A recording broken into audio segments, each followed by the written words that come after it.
The celestial academy of Ethermore hung in the void like a promise someone had forgotten to keep.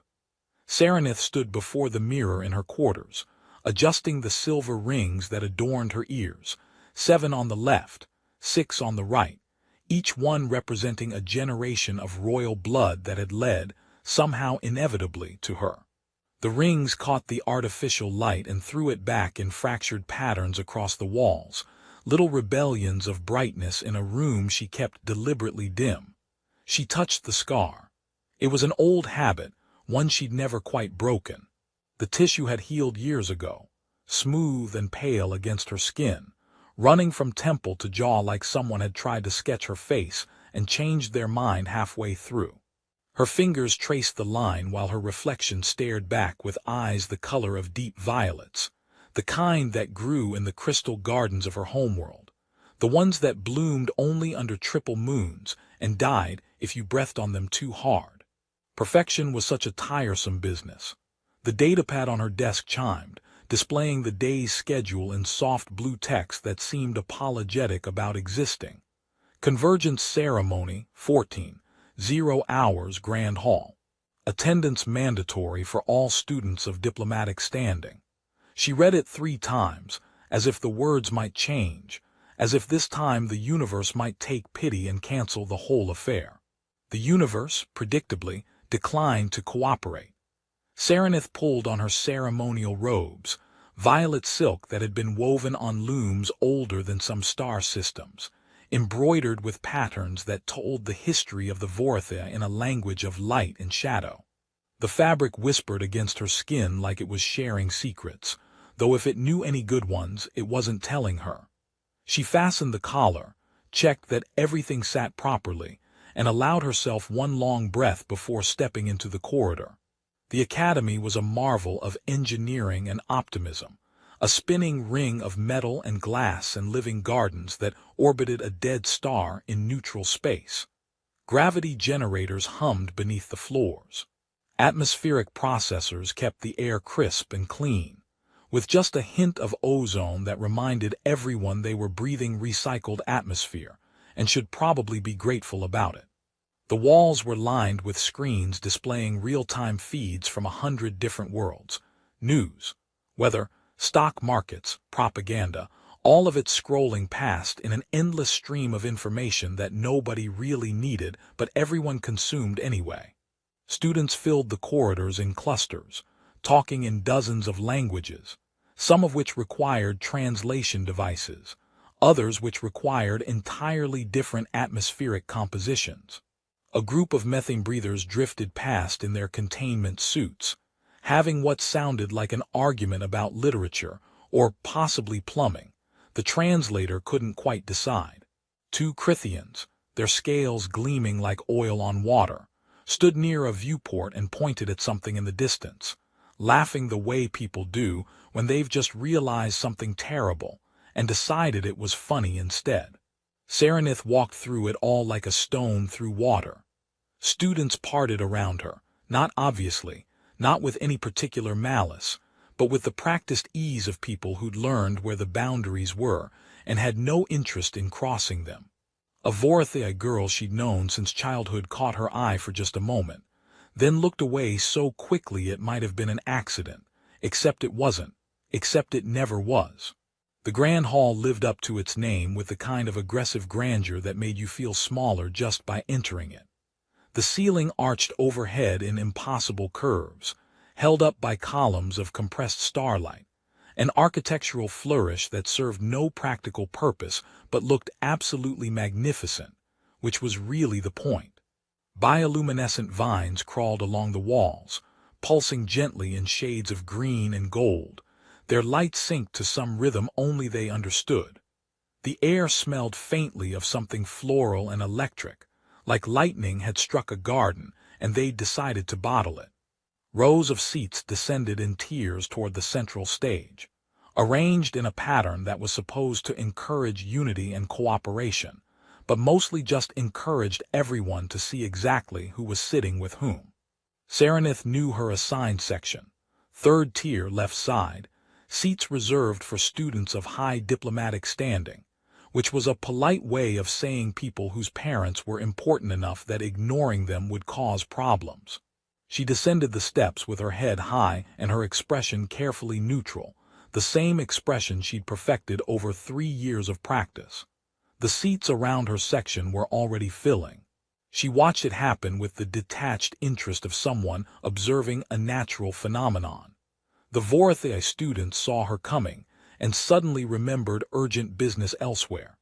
A tall boy with the elongated features of her people, beautiful in that unsettling way that made other species uncomfortable, stood up from his seat and moved 2 rows back without a word. A girl she'd once studied mathematics with picked up her datapad and relocated with the efficiency of someone evacuating a compromised airlock. Serenith sat down.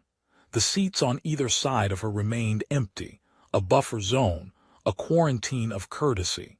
She pulled out her own datapad and opened a book on quantum architecture, something dense and technical that required actual concentration, which was the point. If she was reading, she couldn't be thinking about the empty space expanding around her like a social event horizon. The whispers started almost immediately. She didn't have to hear them to know what they were saying. The flawed princess. The scarred one. Poor thing. What a waste. Did you hear her family's already arranging for her younger sister to take the succession? The words floated through the air like debris from a derelict ship. Dangerous if you let them hit you. Best avoided if possible. On stage, Headmaster Vorneth was beginning his address, his voice amplified by speakers that made him sound like a benevolent god with excellent diction. He spoke about unity, cooperation, the grand experiment of bringing together the youth of 100 worlds to forge bonds that would prevent future wars, ensure lasting peace, create a better tomorrow for all sentient beings. The usual rhetoric, delivered with the kind of conviction that suggested he might actually believe some of it.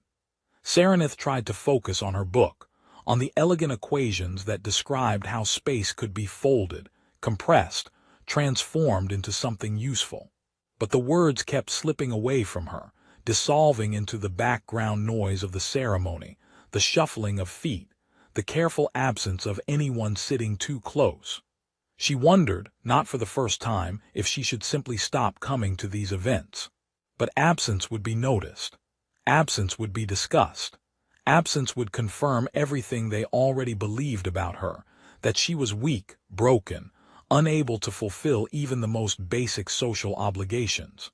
So she sat in her empty rows and pretended to read and told herself that tomorrow would be different, even though she knew it wouldn't be. Even though she'd stopped believing in different a long time ago. The ceremony droned on.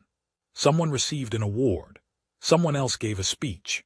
The hall filled with polite applause at appropriate intervals.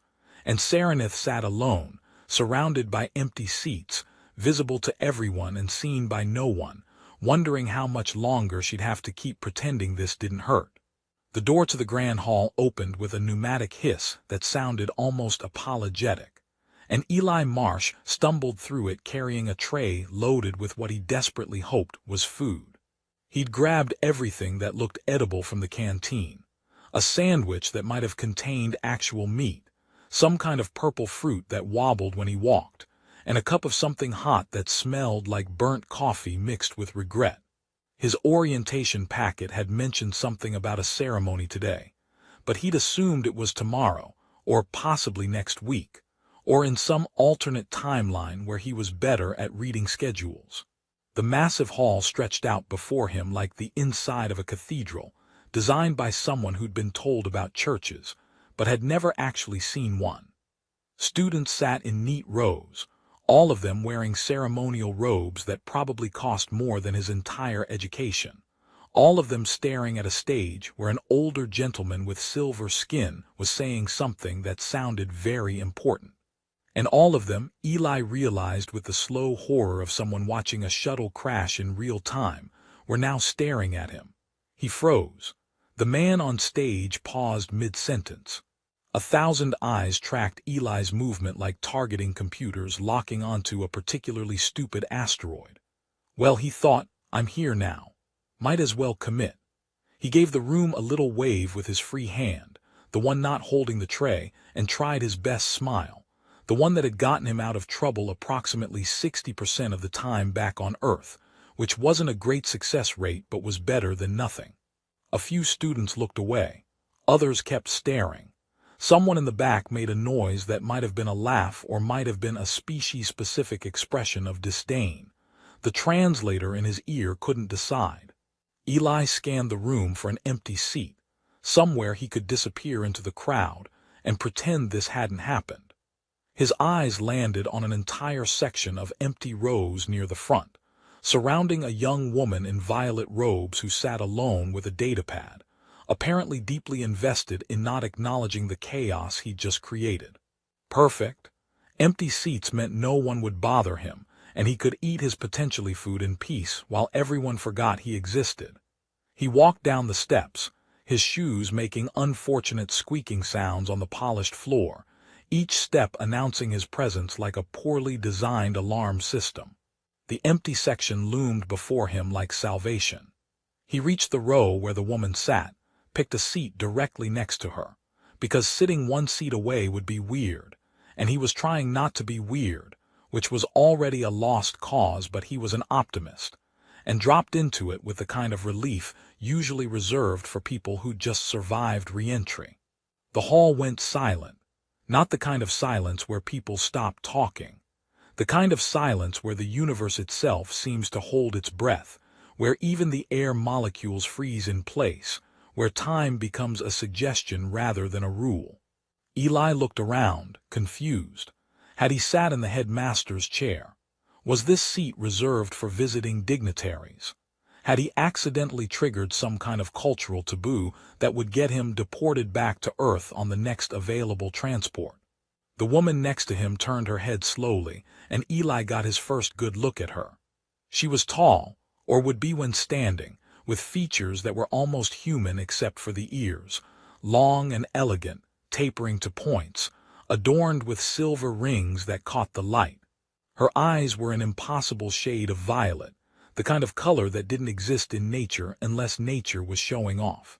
And across her left cheek ran a scar, pale and smooth, from temple to jaw. She stared at him like he'd just materialized out of thin air, which, from her perspective, he basically had. Eli set his tray down on the armrest, realized it was about to fall, caught it, and managed to save everything except the purple fruit, which rolled under the seat in front of them with the determination of something attempting escape. He decided to let it go. Some battles weren't worth fighting. He leaned toward her and whispered, because whispering seemed like the right thing to do in a silent hall full of staring people. "Hey, this seat taken. I'm Eli, first day. I have no idea what's going on." The woman's eyes widened just slightly, and Eli noticed they had little flecks of silver in them like stars in a purple sky. She opened her mouth, closed it, opened it again. No sound came out. Somewhere in the rows behind them, someone gasped. Someone else started whispering urgently in a language the translator rendered as concerned clicking noises. Eli unwrapped his sandwich, definitely meat, possibly chicken, hopefully not something sentient, and took a bite. It tasted like cardboard and optimism. He gestured at the stage with it, where the silver-skinned man had recovered enough to continue his speech, though his voice had taken on a strained quality, like someone trying very hard to ignore a fire alarm. "Is this going to take long? I've got a class at 1500 and I still need to find the engineering building. This place is huge. Do they give out maps? They should give out maps." The woman finally found her voice, though it came out barely above a whisper. "You should move." Eli paused mid-chew, looked around at the empty seats, looked back at her. "Why? Is there assigned seating? Did I miss orientation?" "I definitely missed orientation." He swallowed. "Look, if this is your seat I can move, but there's like 40 empty seats here, so I figured." "No one sits with me," she said, and there was something in her voice that made Eli stop talking, something tired and resigned and absolutely certain. He looked at her, really looked at her this time, and saw the way she held herself, spine straight, shoulders back, chin up, the posture of someone who'd been trained to project confidence even when they felt none. He saw the datapad in her hands, gripped just a little too tight. He saw the empty seats surrounding them like a moat, and suddenly understood that this wasn't about assigned seating or cultural protocols. This was something else entirely. Weird, he said, taking another bite of his sandwich. Their loss. The woman stared at him. Around them, the whispers exploded like a reactor going critical, a cascading reaction of shock and confusion, and what Eli's translator helpfully identified as several different flavors of outrage. Students were pulling out their devices, recording, messaging, probably posting to whatever social media platforms existed in a galaxy where 100 species tried to understand each other. A group of students with the same long ears as the woman beside him looked like they'd just witnessed someone violate the laws of physics, which, given the way some of them were gaping, might have been less shocking than what he'd actually done. The woman beside him hadn't moved. She was still staring at him with those impossible violet eyes, and Eli suddenly felt like he was being examined by something far more intelligent than he was, which was probably accurate. He gave her his best smile, the real one this time, not the getting-out-of-trouble smile, but the one he used when he actually meant it. "I'm serious about the maps, though," he said. "I got lost 3 times just getting to the canteen. Yesterday I ended up in what I think was a swimming pool, except the water was floating in midair and there were fish that sang at me. Beautiful fish. Very judgmental. Do you know where the engineering building is?" Something shifted in the woman's expression, something small and fragile like ice cracking on a frozen lake. Not a smile, not quite, but the ghost of one, the possibility of one, hovering at the corners of her mouth. On stage, the headmaster cleared his throat with the force of someone trying to restart a stalled engine, and launched back into his speech about unity and cooperation, his voice echoing through the hall. But no one was listening anymore. They were all watching Eli and the woman in violet, watching this impossible moment unfold, this breach of protocol that somehow felt more significant than it should, like watching the first crack appear in a dam. Eli finished his sandwich and started on the something hot that wasn't quite coffee, which tasted exactly as terrible as it smelled but was warm, and warmth counted for something. The woman beside him still hadn't looked away. She seemed caught between confusion and something else, something Eli couldn't quite identify, but that looked a little like hope, if hope had forgotten what it was supposed to feel like and was trying to remember. "By the way," he whispered, leaning slightly toward her, "what exactly is happening right now? Is this a graduation, a memorial service, some kind of ritualized punishment?" He paused. "Please tell me it's not a wedding. I'm really underdressed for a wedding." The woman's lips twitched, not quite a smile but closer. She looked down at her datapad, then back at him, then at the empty seats around them, then back at him again, like she was trying to solve an equation that didn't make sense. "It's a quarterly ceremony," she said quietly. "The convergence. We gather to celebrate cooperation between species, to honor academic achievements, to reinforce diplomatic bonds." "So basically a staff meeting but with better lighting," Eli said. This time she did smile, just for a second, just enough for him to see it before she caught herself and smoothed her expression back into careful neutrality. But Eli had seen it, and that felt like winning something, though he wasn't sure what. The ceremony continued around them, words and formality and tradition, but in their small bubble of empty seats, something had shifted. Eli ate his terrible food, and the woman pretended to read her datapad, and neither of them acknowledged that the entire academy was watching them, that this moment would be analyzed and discussed and argued over in 100 languages, that sitting together in a room full of people was somehow the most rebellious thing either of them had done in years. And when the ceremony finally ended and students began to file out, still staring, still whispering, Eli stood and gathered his tray and looked down at the woman who hadn't moved.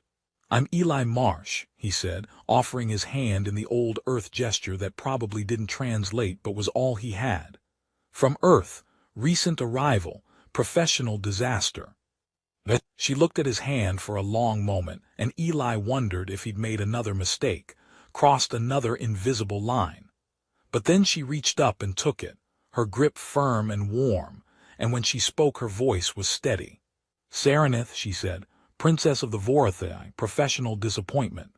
Eli grinned. "Nice to meet you, professional disappointment. Want to show me where the engineering building is? I promise I'll only get us lost twice."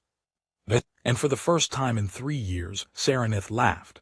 Serenith woke to 17 messages, all from people who'd barely spoken to her in months, and all of them wanting to know the same thing. What was she thinking? The messages glowed on her datapad in neat rows of concern that looked remarkably like accusation when you squinted. Her cousin Telier had sent 3, each one progressively more formal, which meant he was either very worried or very angry, and with Telier those 2 states were functionally identical. She deleted them all without reading past the first lines and stared at her ceiling, which had the decency to remain blank and non-judgmental. The artificial dawn cycle was beginning, light creeping across the walls in a simulation of sunrise that some programmer had decided was psychologically optimal for diverse species. It looked nothing like the triple-sun dawns of her homeworld, but then again, very little here did. Her door chimed. She considered ignoring it, decided that would only delay the inevitable, and called out permission to enter.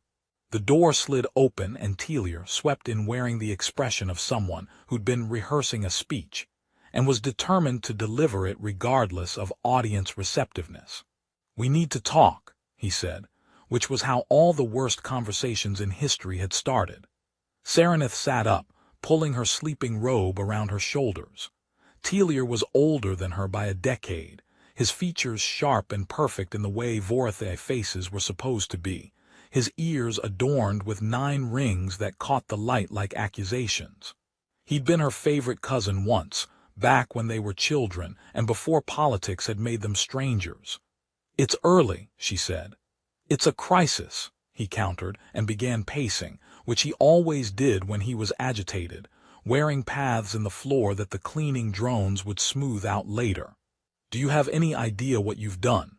The human, the ceremony. Everyone is talking about it. Mother is talking about it. The council is talking about it.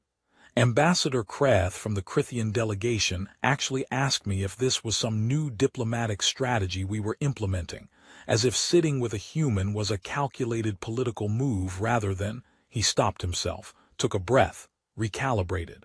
"Serenith, why?" She looked at her cousin, at the genuine confusion in his face, and realized he actually didn't understand. None of them did. They saw her isolation as appropriate, natural, the logical consequence of being flawed. They'd convinced themselves they were protecting her, protecting the family, protecting tradition, and maybe they even believed it. "He sat next to me," she said simply. "I didn't ask him to. But you didn't send him away." "No." "Why not?" Serenith pulled her knees up to her chest, wrapped her arms around them. "Because for once, Telier, someone looked at me and didn't see this." She touched her scar. "He saw a person, a stranger, someone he might want to talk to. Do you know how long it's been since anyone looked at me like that?" Telier stopped pacing. Something shifted in his expression, something that might have been sympathy if he'd let it be. "Sira," he said, softer now, "you know I care about you, but you also know how things are. The human doesn't understand our culture. He doesn't know what he's done. And by allowing it, by encouraging it, you're making things harder for yourself. People are watching. They're judging. You need to distance yourself before this becomes a larger problem. And if I don't," her cousin sighed, "then I can't protect you from the consequences." After he left, Serenith showered and dressed and tried to convince herself that Telier was wrong, that one moment of connection didn't mean anything, that by tomorrow the academy would have moved on to some other scandal. She made it halfway to believing it before her datapad chimed with a new message, this one from an address she didn't recognize. She opened it. "Hey, professional disappointment. Still need directions to engineering building. Also found purple fruit under seat. It's achieved sentience and won't stop humming. Send help. Professional disaster. Despite everything, she smiled. The central courtyard was technically outside, in the sense that it existed in one of the Academy's massive biodomes where the atmospheric generators created something resembling weather, and the artificial gravity was adjusted to simulate planetary conditions. Trees from a dozen worlds grew in careful clusters, some tall and straight, some twisted and strange, some that moved when you weren't looking and denied it when you were. The air smelled like growing things and recycled water, and the faint metallic tang that came from breathing atmosphere that had been processed through machines. Serenith found Eli sitting on a bench beneath a lumina tree, its branches glowing with soft blue light that pulsed in time with something only it could hear. He was surrounded by datapads, all of them displaying what looked like engineering schematics, and he was frowning at them with the intensity of someone trying to decode a language they just learned yesterday. "You look lost," she said. He looked up, and his face broke into a grin that seemed entirely too genuine for someone who'd accidentally started an interstellar incident. "Hey, you got my message. I was 70% sure I'd sent it to the wrong person and accidentally confessed my fruit problems to the headmaster." He gestured at the bench. "Sit, please. Save me from these equations. They're plotting against me." Serenith sat, maintaining what she told herself was appropriate distance, which lasted exactly 3 seconds before she leaned over to look at his work. "You're doing the quantum field calculations backwards." "That would explain so much," Eli said. He swiped through the screens, pulled up a different set of formulas. "Okay, what about these?" "Also backwards. Consistently wrong. I can work with that." He made some corrections, his fingers flying across the datapad, with the confidence of someone who'd used this technology his entire life, even though Serenith knew humans had barely had quantum computing for 2 decades. "You're good at this stuff, aren't you? The math." "The Vorathea are mathematicians," she said, which was the diplomatic answer. The real answer was that yes, she was very good at mathematics, good enough that she'd been slated to study at the Royal Academy of Sciences before the scar had redirected her to this place, where she could be educated without embarrassing anyone important. "Must be nice," Eli said. "Humans are okay at math. We're better at arguing and making things explode, sometimes simultaneously." He glanced at her, something curious in his expression. "Can I ask you something? And you can tell me if it's rude. Protecting my brother, but it doesn't matter how I got it. It exists and therefore I'm compromised. Broken. Most people avoid me because association might taint them. Others avoid me because they think they're being kind, saving me from humiliation. Either way, I sit alone." Eli was quiet for a moment, processing. Then he said, "That's the dumbest thing I've ever heard, and I once watched a guy try to microwave a fork." Despite herself, Serenith laughed. "It's thousands of years of tradition." "Doesn't make it less dumb," Eli said cheerfully. "We've got thousands of years of tradition on Earth too, most of it's nonsense. We had a tradition of thinking the sun revolved around us. We had a tradition of thinking women couldn't do math. We had a tradition of thinking pineapple on pizza was acceptable." He shook his head. "Tradition is just peer pressure from dead people. That's going to get you in trouble here." "Yeah, I'm getting that impression." He stretched, his joints popping in a way that made Serenith wince. "So here's what I'm thinking. You help me with my backwards equations, and I'll help you with your image problem." "My image problem?" "Sure, you've got a PR crisis. Lucky for you, humans are great at PR. We've had to convince each other not to blow up the planet like 6 times. I've got skills." He grinned. "Plus, I need someone to show me around this place. It's a mutually beneficial arrangement, very diplomatic. The headmaster would approve. The headmaster would have an aneurysm." "Even better." Serenith looked at him, at this strange human who'd appeared in her life like a system error, unexpected and possibly catastrophic, and found herself considering his offer. It was stupid, it was reckless, it would make everything worse. Telia would be furious. Her family would be mortified. The entire Vortha delegation would treat her like she'd announced plans to become a professional juggler. "Okay," she said. Eli's grin widened. "Yeah. Yes, but if this goes badly, I'm blaming you." "Fair, I'm used to it." He stuck out his hand again, that earth gesture she was starting to understand meant agreement, partnership, trust. She took it, and his grip was warm and solid and real in a way that made her chest feel tight. They spent the next hour working through his equations, Saranith explaining quantum field theory, while Eli made increasingly absurd jokes about particles that somehow made the concepts clearer. Students passed through the courtyard, and Saranith felt their stares like physical pressure, but Eli didn't seem to notice or didn't care. He just kept asking questions and making her laugh and treating her like she was normal, which was the strangest gift anyone had ever given her.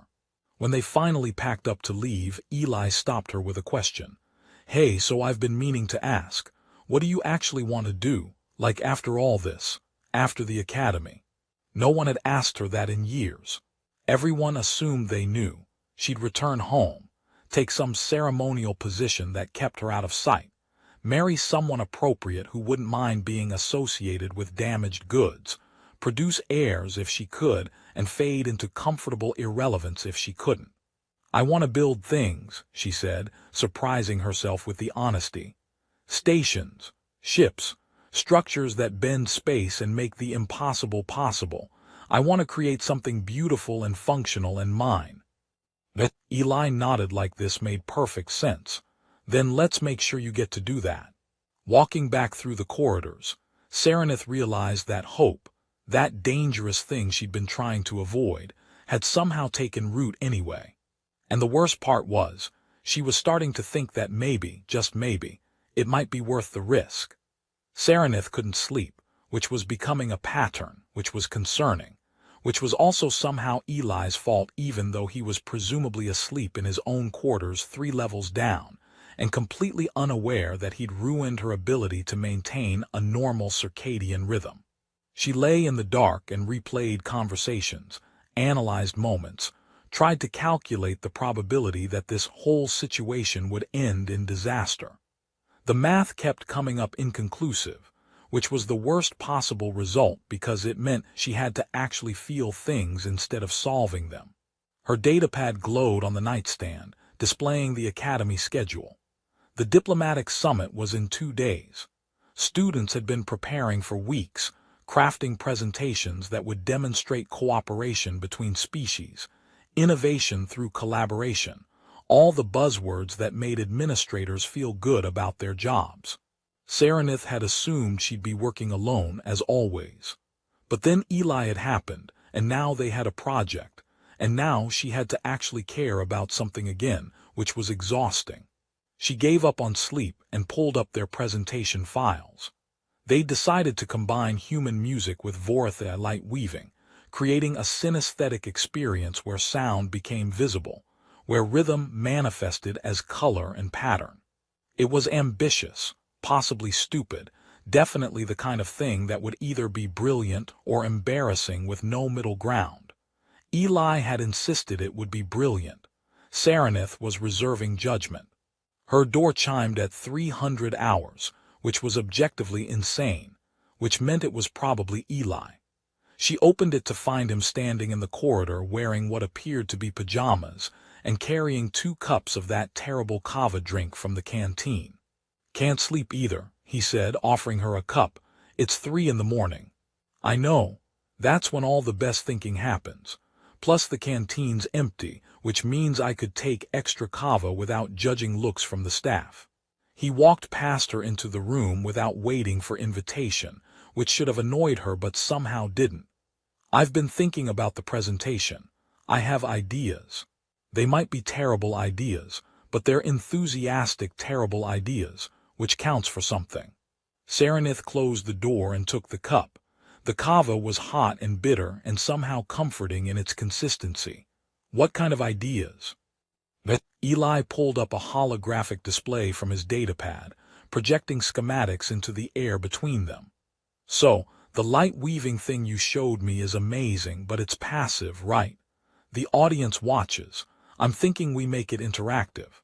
We rig sensors to read emotional responses, heart rate, pupil dilation, skin conductivity, and feed that data back into the display. The lights respond to how people feel about the music. The audience becomes part of the art. Serenith studied the schematics, her mind already racing through the technical requirements, the coding needed, the calibration issues. That's actually clever, but the sensor array would need to be precise. If we're reading biological responses from multiple species, we'd need to account for massive physiological variation. Crithians don't have pupils. Zen don't have skin conductivity in the way we do. Right, so we use multispectrum analysis instead.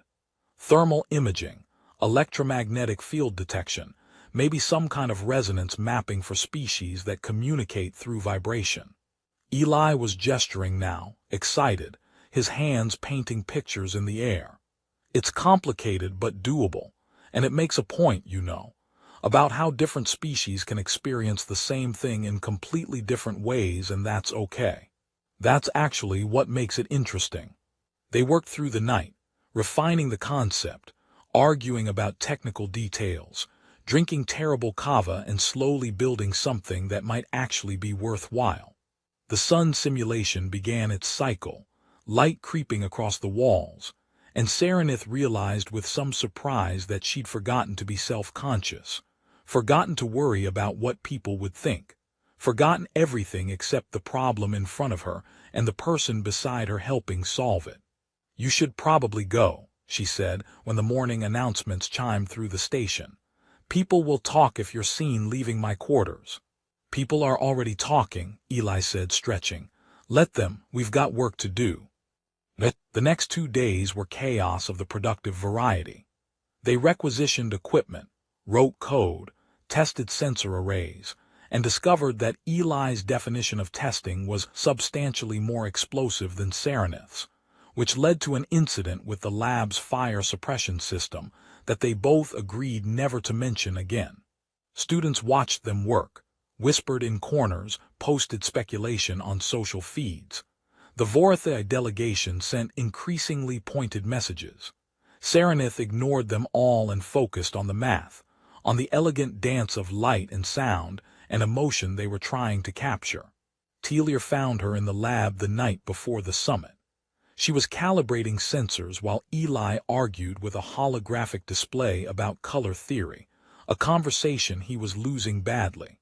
Her cousin looked tired, older than his years, carrying the weight of diplomatic responsibility like a physical burden. "I came to wish you luck," he said, which wasn't what she'd expected, "and to apologize." Serenith set down her tools. "For what?" "For not seeing it sooner, what we've done to you, what I've done." He glanced at Eli, who was pretending not to listen while obviously listening. "The human doesn't know our customs, doesn't care about our standards, and somehow that makes him see you more clearly than any of us have. It's humbling and embarrassing." He smiled, sad and genuine. "You were always the brilliant one, Sira. The scar never changed that. I'm sorry we made you believe it did." After he left, Serenith stood very still, processing emotions she didn't have names for. Eli appeared beside her, bumping her shoulder gently with his. "You okay?" "I don't know," she said honestly. "Ask me tomorrow." The grand hall was packed for the summit, every seat filled with students and faculty and diplomatic observers from dozens of worlds.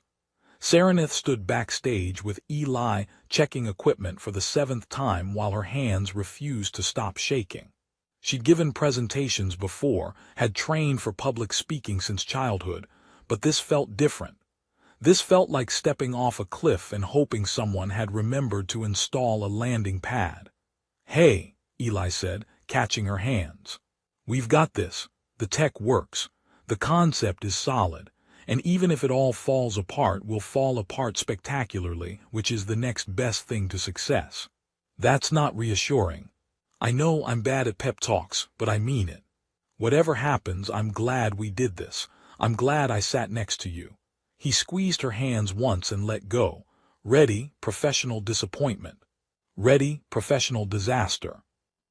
They walked onto the stage together, and the murmuring in the hall fell to silence.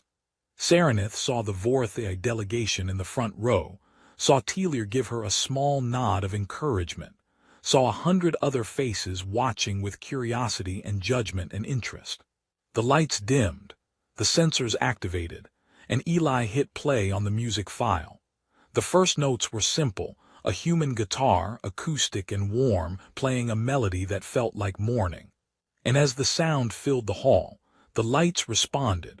Vorthei light-weaving technology transforming the music into visible patterns that flowed across the ceiling like water, like fire, like something alive. But then the sensors kicked in, reading the audience's responses, and the lights shifted. Where the Vorthei saw geometric precision, the patterns sharpened. Where the Crithians felt rhythm, the colors pulsed. Where the Zen experienced resonance, the lights vibrated in frequencies visible only to their compound eyes. The music built, adding layers, drums, strings, electronic synthesis, sounds from a dozen traditions blending into something new. And the lights danced, responding not just to the music but to the people experiencing it, creating a feedback loop of emotion and color and sound. Serenith watched the audience, saw wonder replacing skepticism, saw people from completely different worlds experiencing beauty together, each in their own way, all valid, all real. When it ended, the silence lasted 3 full seconds before the applause started. It rolled through the hall like thunder, genuine and loud and completely unexpected. Serenith stood frozen, unable to process that this was actually working, that people were actually responding, that for once something had gone right. Eli grabbed her hand and raised it with his, presenting them both to the audience like they'd rehearsed this, which they absolutely hadn't. "Thank you," he called out. "Special thanks to Princess Serenith, who did 90% of the actual work while I made encouraging noises and occasionally didn't break things." The applause intensified. Serenith saw students standing, saw faculty members nodding approval, saw the Vorthei delegation on their feet, Telir clapping with something that looked like pride. And in that moment, standing on stage holding hands with a human who'd stumbled into her life by accident, Serenith felt something shift inside her chest. Not healing, scars didn't heal, they were permanent records of damage survived. But acceptance. Understanding. The knowledge that being flawed didn't mean being worthless, that perfection was a cage, that maybe the most beautiful things were the ones that had survived breaking. Later, after the summit ended and the crowds dispersed, and they'd packed up the equipment, Serenith found herself back in the central courtyard with Eli, sitting under the lumina tree as the station's day cycle faded into artificial night. Students passed by and some of them waved, some of them smiled. A Vorthei girl she'd known since childhood stopped and said, "That was beautiful, Sira, really beautiful," and meant it. "So," Eli said, leaning back against the tree. "We did a thing." "We did a thing," Serenith agreed. "You thinking about what comes next?" She was. She'd been thinking about it all day, through the presentation and the applause and the congratulations. Thinking about her family, about the expectations she'd been drowning under, about the future that had been decided for her before she'd had a chance to decide for herself. "I'm thinking I want to stay here," she said. "At the academy. Continue studying. Maybe collaborate on more projects. Build the things I want to build." She looked at Eli. "I'm thinking I spent so long trying to be what everyone expected that I forgot I could choose something different." "Good choice," Eli said. "For what it's worth, I think you're going to build amazing things. Probably things that bend space and time and make the laws of physics cry. I'm looking forward to seeing it." "You're staying too, then?" "Someone has to keep you from working too hard. Plus, I still haven't found the engineering building. I'm starting to think it's a myth." He grinned at her, that genuine smile that had started all of this. "Besides, where else would I find someone willing to tolerate my backwards equations and my tendency to accidentally achieve sentience in fruit?" Serenith laughed, real and unguarded, and realized that for the first time in 3 years she wasn't performing, wasn't pretending, wasn't hiding. She was just here, flawed and brilliant and alive, sitting next to someone who'd looked past every barrier and seen her anyway. "Thank you," she said quietly, "for sitting next to me, for not leaving when you understood what it meant, for treating me like a person instead of a problem." Eli shrugged, but his expression was serious. "You were never a problem, Sierra. You were just surrounded by people who couldn't see past their own reflection long enough to notice." He stood, offered his hand to help her up. "Come on. Let's go celebrate our spectacular success by finding food that won't achieve consciousness." She took his hand and let him pull her to her feet, and together they walked through the courtyard into the station's bright corridors. Two people from different worlds who'd somehow found each other in the space between stars. And if hope was dangerous, if connection was risky, if choosing